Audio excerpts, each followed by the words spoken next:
everyone, today we are talking about things that went wrong with the iPhone 14 Pro. We already have some solutions and some I still have questions about. Also, shout out to Pet Libro's latest and greatest automatic pet feeder. It has a camera so you can watch your pet eat, make sure they're eating, make sure the food is dispensing, and you can control it all via their app. Okay, more on this later, but it has been so clutch. So as you can imagine, that is super helpful to feed Judy lunch when I am at the office filming or editing and John is out skating. So it's super cool to have a sponsor like this because it has fit so well into our lives and anything that will help Judy stay fed and stay happy. I don't film at home that much, so it's kind of fun to have Judy on the couch sleeping. It's a moral support for this video. I'm gonna be a little bit more stream of conscious here as kind of a follow-up video to my first video with these devices. I'm gonna focus on the 14 Pro since it's what I've been using the most, but the Pro Max is pretty similar. You're just gonna get better battery life from the Pro Max. So let's start with the two big ones. The two biggest problems that people started to have, I didn't personally have, was this camera shake that they were experiencing in apps like Instagram and Snapchat. It was very violent. And then also these very annoying prompts that show up when you enter an app and it tries to take something off of your clipboard. So you go in Google Maps and it wants to take the address that is in your clipboard. You get hit with a prompt immediately. But this is like across apps, and no matter what you selected the first time, it just kept popping up. So having to go that extra step when you're just trying to paste a link into iMessages to send your friend a link got really, really annoying. And Apple confirmed, yes, this shouldn't be working like this. It's actually been happening throughout the betas, so people are surprised that it made its way into the official release of iOS 16. But those two first big problems are now fixed in the update iOS 16.0.2. So if you haven't updated to those, do it now. Some of this stuff is specific to the pros, but some of it, like that prompt, is only specific to iOS 16. So this will apply to a lot of you guys out there. But now let's get into the stuff that, some of them are actual issues and some of them kind of just bother me, and maybe we'll see solutions down the road and you can let me know in the comments if they bother you too. So even though the iPhone 14 in terms of the hardware seems like an incremental update, right? It's like small tweaks. Yeah, the camera bump got a little bigger, the sensors got bigger. With a wide, you now have a 48 megapixel sensor, which is really great. We have a better true tone flash that adjusts depending on what focal length you're using, so some good camera updates.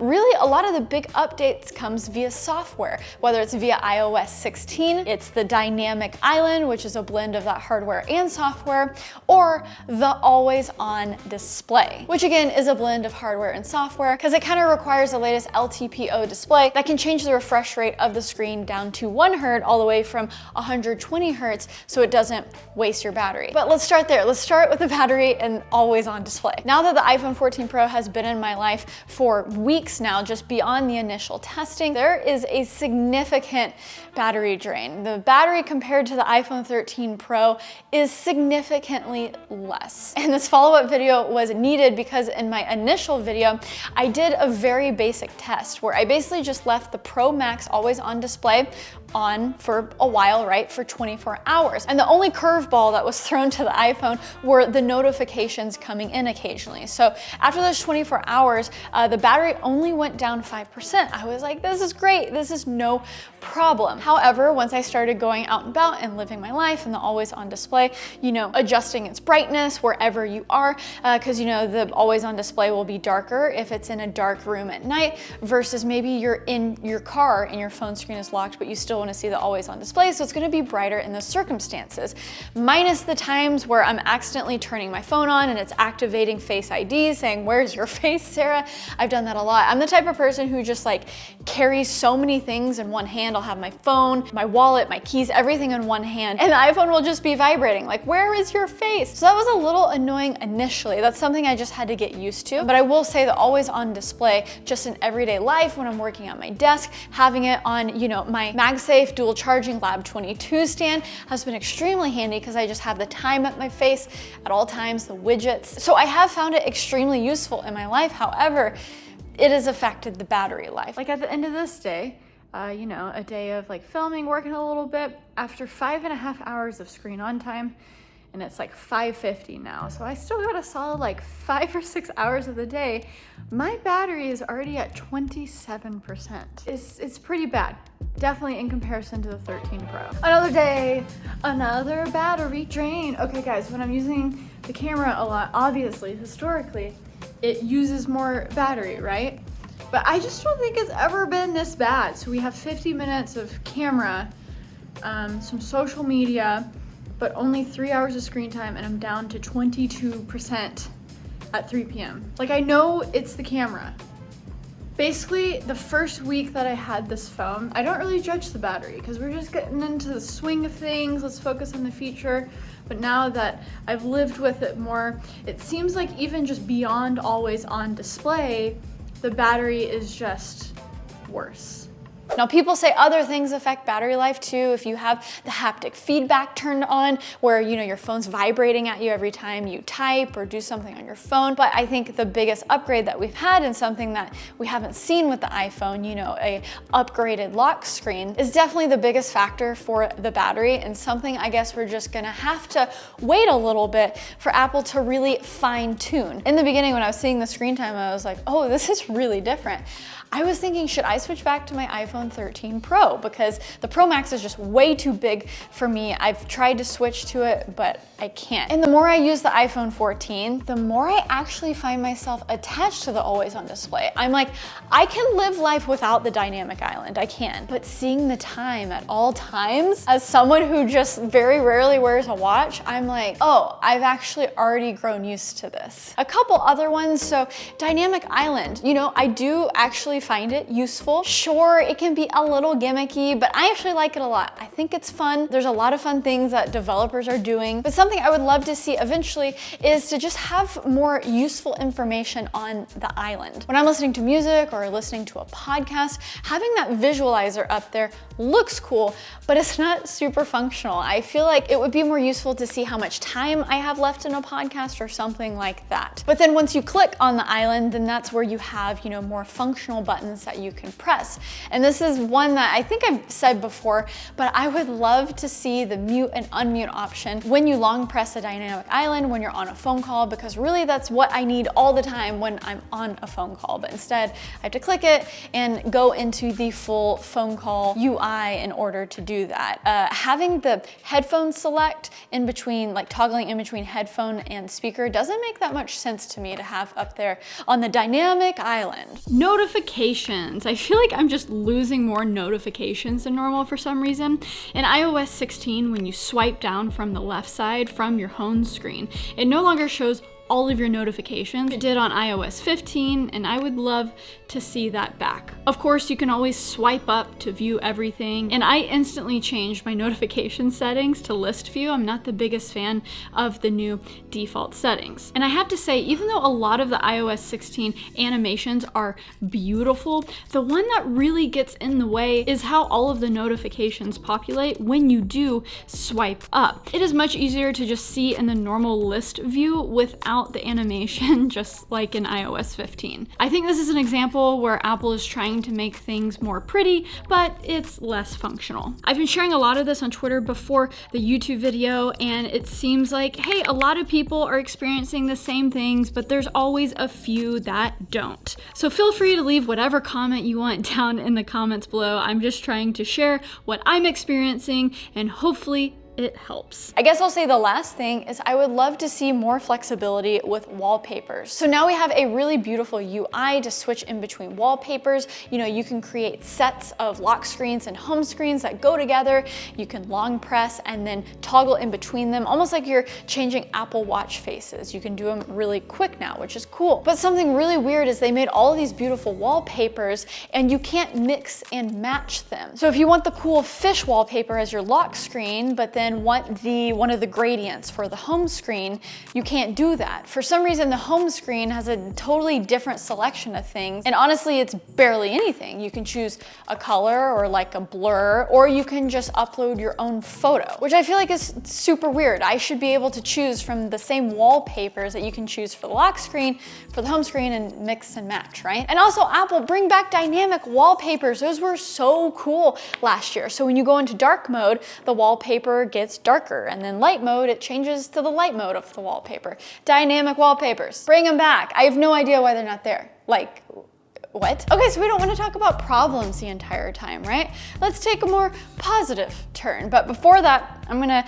click on an app right here, the Pet Libro Lite app that has deservingly made a place on my home screen here, because they are our amazing sponsor today. The Pet Libro Granary is an amazing pet automatic feeder that has solved the problem in my life of not having to come back to feed King Judy, but also the features. The features are so amazing. The Granary supports 2.4 gig and 5 gig Wi-Fi networks and has convenient app control. Schedule meal portions and feeding times anytime from anywhere right from the Pet Libro app on your iOS or Android smartphone. One of the coolest features is it features a 1080p camera with a 145-degree wide angle. It also has night vision, so you can see your pet at night. You can make sure they're finishing their food, sticking to their diets in ultra fine detail. And it also has two-way voice interaction. You can reassure your pet with the sound of your voice. You can use the plastic food tray or the included stainless steel bowl.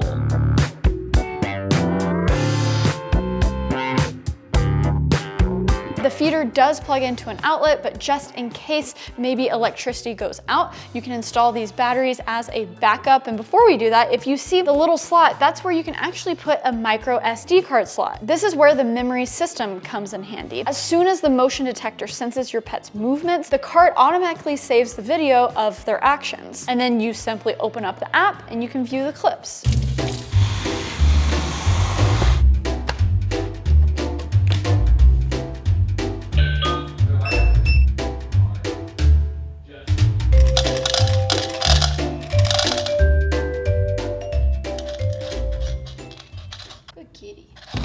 I mean, it's pretty cool, right? So make sure to check out my link in the description below if you want to check it out for yourself. And thank you, Pet Libro, so much for sponsoring this video.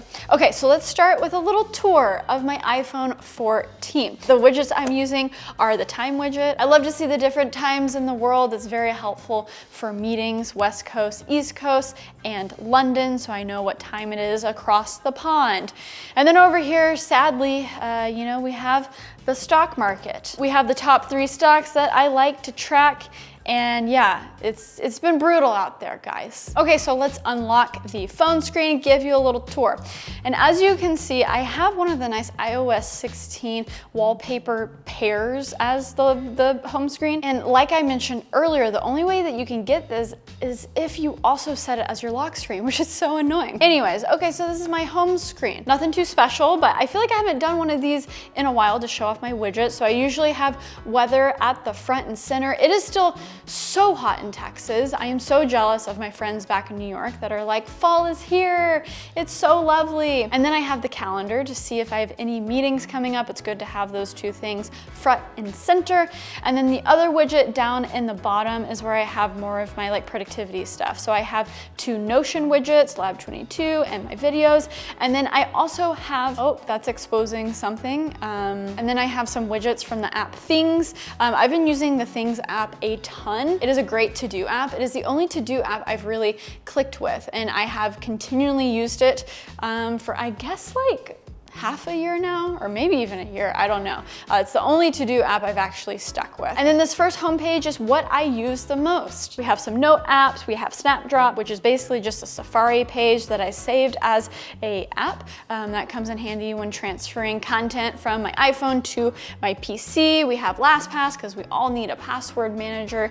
But hey, iOS 16, we now have the passkeys, which is pretty cool if you want to use that. And then of course, Tesla app and YouTube. We swipe swipe over, and again, we are just depressed by the overall market. But then we have my second most used apps, right? We gotta do DoorDash, iRobot, authentication, F1, that Pet Libro Lite app, Heyo, Twitter, Instagram, and Visco. And then we go one more over, and this isn't all my apps, but that's just like the third tier apps that I still use enough to have on an actual home screen, but just not as much as the first. And then all my other apps live in the app library, and more often than not, I'm just swiping down and I'm searching the app I need.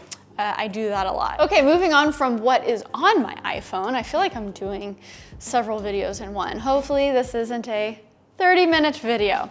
Okay, so the camera I'm actually enjoying a lot, and that's because of this 48 megapixel sensor. It's actually making me use the ProRAW feature. Previously, ProRAW was a thing, but I was just like, it's not worth the hassle. You know, these images are like 70 to 80 megabytes in size, which is just crazy. But with the added megapixels, man, the clarity is insane. The quality is insane. I know for a while we're like, wow, how much better can smartphone cameras get, right? But sometimes when I take a ProRAW image from this main sensor and you zoom in and you can tell the overall color reproduction and clarity is just so good. You're like, oh wow. It is actually crazy how far smartphone cameras have come. Cinematic mode isn't perfect by any means. You know, sometimes you still have some weird blur around the edges. It is best when you're filming a person, obviously, because that's kind of what it's trained for, people and pets, right? But I've been having a lot of fun using it in telephoto mode.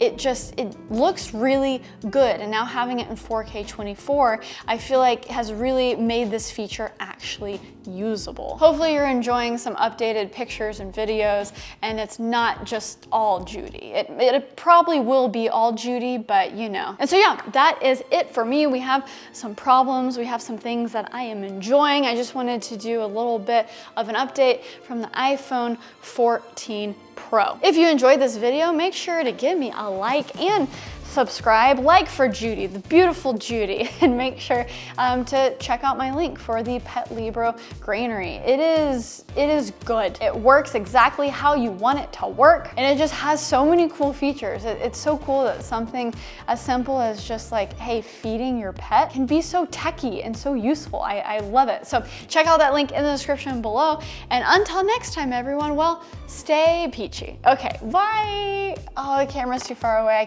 Bye. Can't reach it.